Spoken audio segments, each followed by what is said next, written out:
Bonjour, l'invité du lundi vous propose une rencontre avec Renaud Père. Avant de commencer l'émission, je vous rappelle qu'au bas de l'écran, et vous le faites déjà beaucoup, vous pouvez poser toutes les questions que vous voulez, surftvrédaction@gmail.com.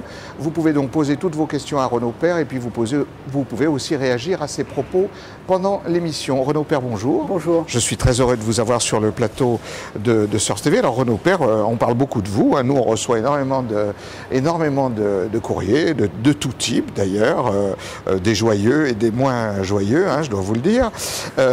Renaud Père, vous êtes un des créateurs du Gramme. Alors, en deux mots, qu'est-ce que c'est que le Gramme? Alors le Gramme, c'est un groupe de réflexion et d'action métropolitaine, groupe de réflexion au départ, vraiment lieu de pensée pour la métropole. On avait déjà annoncé cela en 2011. Et un groupe de réflexion qui a tenu des réunions régulières, qui a élaboré un manifeste, et puis s'est posé la question des élections municipales. Fallait-il y aller ou pas? Et nous avons débattu. C'était pas en fait une structure qui était faite pour aller au municipal, du tout. Très honnêtement, c'était un groupe de réflexion. C'était un vrai groupe de réflexion qui s'inspirait de modèles qui avaient eu lieu dans d'autres villes. Et nous nous sommes posé la question de savoir s'il fallait aller à ces élections municipales, et nous avons décidé à la majorité d'y aller. Et nous sommes donc présents dans différents arrondissements. D'accord. Alors, Renaud Père, à quel moment vous avez décidé d'y aller? Qu'est-ce qui a fait que vous avez décidé, que votre groupe a décidé d'aller aux élections, puisque ce n'était pas fait pour ça au départ? Un des déclencheurs, c'est la métropole.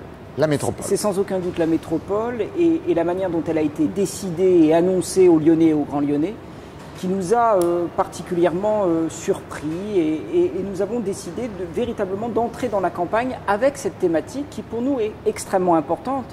Et je dois vous dire, notre regret, on est à 18 jours aujourd'hui des élections municipales, notre regret c'est que cette métropole, on n'en parle pas, alors que c'est probablement l'élément le plus important du prochain mandat. D'accord.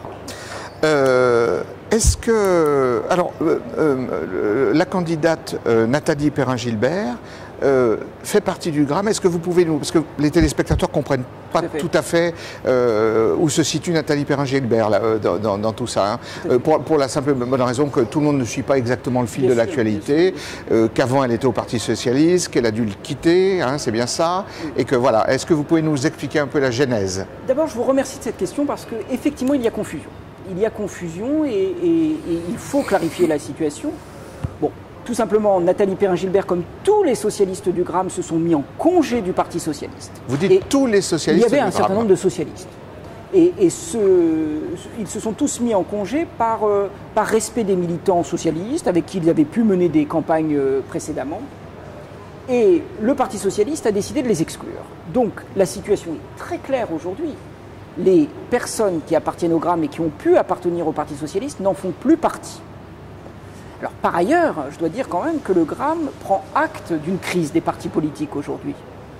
Et c'est bien parce que ces partis politiques ne nous semblent plus alimenter la vie politique en termes d'idées, ne nous semblent plus proposer une nouvelle forme de représentation, ne nous semblent plus être des lieux où on invente des nouvelles formes institutionnelles, que nous avons créé le Gramme, et que nous avons décidé de faire entrer le Gramme dans la campagne municipale. Pour nos téléspectateurs, est-ce que vous pouvez redonner la définition du Gramme? Gramme, c'est le groupe de réflexion et d'action métropolitaine. Voilà. Donc le Gramme se situe à l'échelle de la métropole. Quand on vous entend dans votre réponse, ça signifie que les militants du PS auraient pu continuer à être adhérents du Gramme. Alors, où est-ce qu'il y a eu cette césure, voyez? Bon, la situation a été quand même complexe depuis des mois avant même cela, mais c'est vrai que la solution qui avait été adoptée était la mise en congé, mais la mise en congé pour nous était évidemment un retrait du Parti Socialiste. On joue sur des nuances.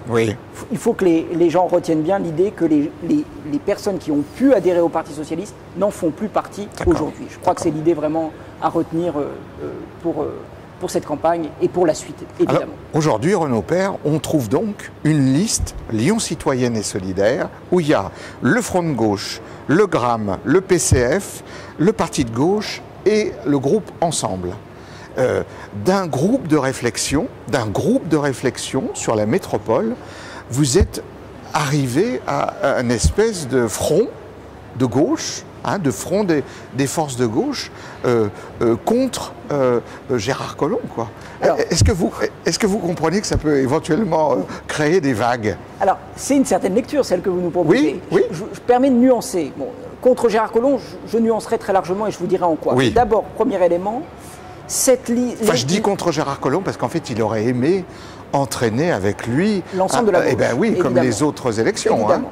Mais le souhait du Gramme a été de se rapprocher des forces de gauche qui étaient les Verts et le Front de gauche. Oui. Hein. Quand vous dites Parti communiste oui. français, Parti de gauche, ensemble, tout oui. cela constitue le Front de gauche. Oui. Donc les listes Lyon citoyenne et solidaire, pour que les téléspectateurs soient oui. tout à fait au courant, les listes oui. Lyon citoyenne et solidaire sont soutenues par le oui. Gramme et le Front de gauche. Oui. Il faut le dire, au départ, le Gramme souhaitait être le pivot d'une alliance plus large. D'accord. Constituée d'Europe Écologie Les Verts, du Front de gauche et donc du Gramme. Oui. Bon, ça n'a pas été possible, peut-être que nous y reviendrons. Oui, oui, oui. Et ça, c'est un point important. Évidemment, quand même, on peut souligner et saluer l'effort qui a été le nôtre de rassembler. Oui. De rassembler, et nous sommes partis de pas grand-chose. Nous étions une petite dizaine au début du Gramme, hein, il y a quasiment 3 ans. Ça demande beaucoup de tactique politique, hein, parce que bon, nous recevons beaucoup de courriers, on nous dit oui, mais Renaud Père, c'est quelqu'un qui agite les réseaux, qui est très fort pour organiser. Est-ce que tout ça... Je suis très heureux qu'on me prête autant de pouvoir, je suis même très très heureux, mais bon, non, simplement je crois qu'on rencontre une attente. On rencontre une attente, c'est-à-dire d'une gauche citoyenne, d'une gauche aussi morale d'une certaine manière, c'est-à-dire qui rétablit les valeurs de gauche dans l'action publique, qui aussi met au cœur de son programme un rapport entre électeurs et représentants. Et donc on a là toute une série d'éléments qui sont extrêmement forts. Sans parler de la proximité, peut-être qu'on en dira un mot. Oui. Mais ça, c'est des oui. éléments. Et je préfère très largement dire cela ainsi que de dire que nous sommes contre Gérard Collomb. Bien sûr. C'est pas du tout le problème. Non, mais je veux dire, c'est une liste qui, là, au premier tour, effectivement, occupe un espace, quoi. Qui occupe l'espace à gauche. Notamment dans le premier arrondissement. Un espace qui a été laissé vacant par quoi? Par toute une série de décisions. Pensez à la régie, pensez à la délégation de services publics en matière d'eau. C'est un élément fort. Pensez à la manière dont les citoyens n'ont pas été consultés pour la métropole. C'est un élément fort. Alors après que ce soit attribué à une personne, je n'y crois pas. Il y a eu une majorité, hein, il y a eu une majorité, il y a un cabinet autour du sénateur maire et président du Grand Lyon, mais il n'y a pas de question de personne. Oui. Sortons de ces débats trop personnalisés, il n'y a pas contre une figure, nous proposons une autre vision sans doute de la ville à travers ces listes Lyon citoyenne et solidaire. Bon, vous êtes quand même conscient qu'il y a un grand nombre d'élus autour de Gérard Collomb et Gérard Collomb lui-même qui regrette que cette union autour de lui ne se soit pas faite, union à gauche, hein, ne soit pas faite dès le premier tour, hein, ça Tout à fait, mais l'imaginez. Je demanderais juste aux téléspectateurs de s'interroger. Oui. Pourquoi c'était possible en 2008, après le mandat de 2001-2008? Pourquoi c'était possible en 2001? Pourquoi c'était possible en 1995? Et pourquoi ça ne l'est plus en 2014? Et eux seuls auront la réponse. Probablement qu'il y a eu un mandat, entre-temps, un mandat avec des actes forts. D'accord. Alors, Renaud Père, est-ce que vous pouvez nous parler un petit peu de l'attitude des écologistes? Que s'est-il passé avec les écologistes? Parce qu'on a entendu notamment Étienne Tête dire au mois de décembre, en tout cas un certain nombre de confrères y étaient, à une de vos réunions du Gramme, on est pour l'union, on est pour l'union du Front de gauche, des écologistes, du Gramme, enfin on comprenait que voilà, il y avait, ils vous rejoignaient, et puis en fait, que s'est-il passé? Écoutez, je l'ai entendu comme vous.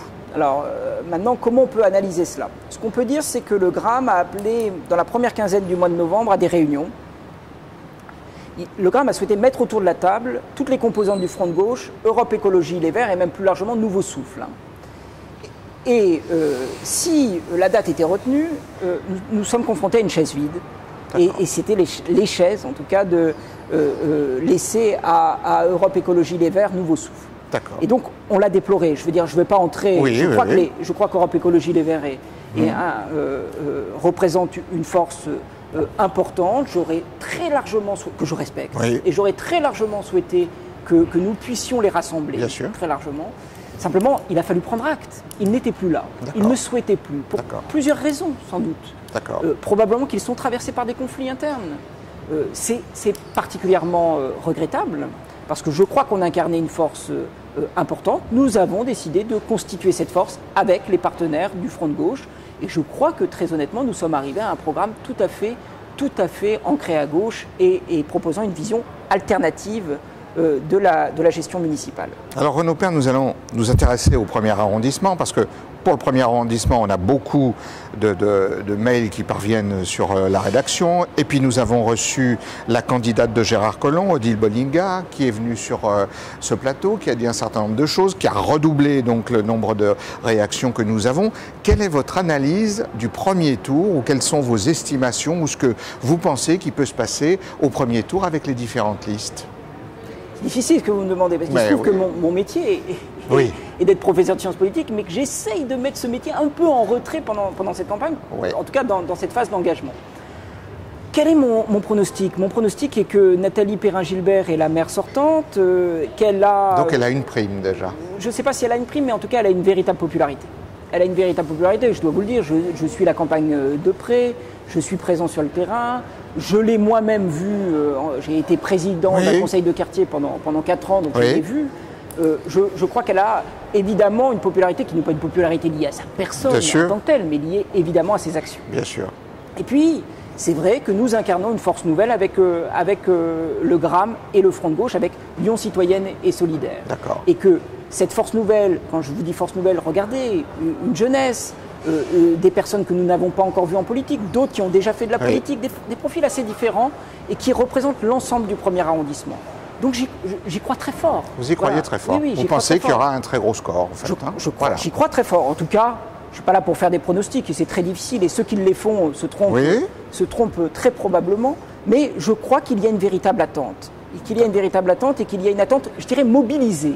C'est-à-dire que ce n'est pas des gens qui disent « oui, je vais probablement voter pour », mais des gens qui jouent une part de leur identité dans ce vote. Alors nous avons aussi d'autres mails qui nous parviennent, ce sont des interrogations, des réflexions, les téléspectateurs mais des gens aussi qui vont voter et qui confondent, qui n'ont pas suivi tout à fait l'actualité de ces derniers mois précisément et qui vont en fait confondre, et c'est un peu normal hein, quand on voit la bonhomie avec laquelle certaines fois les gens votent, qui vont confondre en fait la candidature de Nathalie Perrin-Gilbert comme maire sortante, qu'il l'imagine un peu toujours avec Gérard Collomb, avec la candidature de Gérard Collomb. C'est-à-dire qu'il ne voit pas la différence entre la maire sortante qui a changé de camp et la candidate Odile Bolinga. Qu'est-ce que vous en pensez?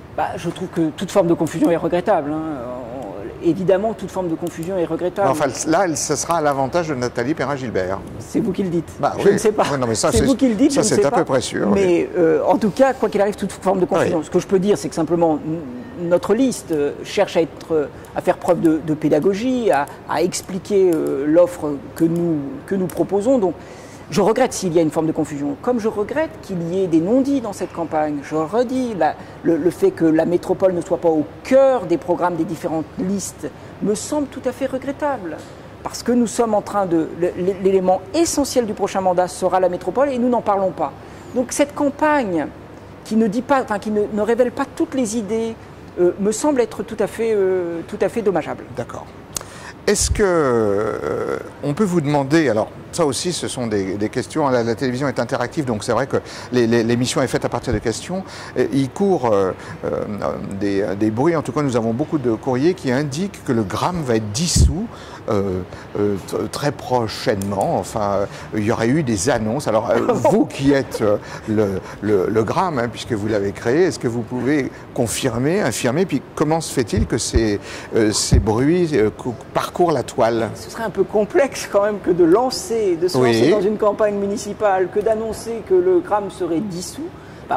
Non. D'abord, le GRAM, c'est pas une personne, c'est pas. Enfin, ça pourrait se comprendre hein, après une campagne que en fait ce groupement de réflexion se dissolve parce que voilà, ça pourrait se comprendre. Mais mon hypothèse n'est pas du tout celle-là. Vous l'avez dit à un moment donné, vous l'avez déclaré? Non, mon hypothèse n'est pas du tout celle-là. Mon hypothèse est celle de la victoire.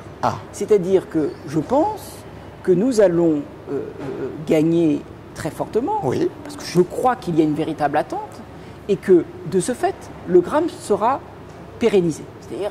Voilà. Et qu'on va ancrer le GRAM. Le GRAM, comme groupe de réflexion, a déjà montré son utilité avant cette élection et le GRAM montrera son utilité après cette élection. Je vous l'affirme avec force. D'accord.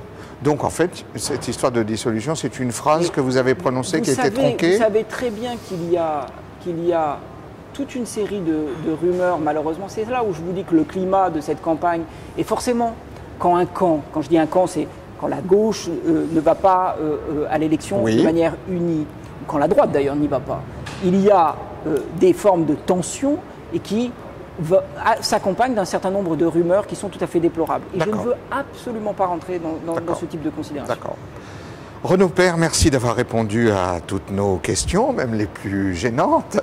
Avant de terminer l'émission, je vous rappelle qu'au bas de l'écran, vous avez l'adresse de la rédaction, surftvrédaction@gmail.com. Vous pouvez réagir aux propos de Renaud Père et puis vous pouvez aussi poser toutes les questions à Renaud Père. L'invité du lundi se termine. La semaine prochaine, nous aurons un autre invité. À bientôt.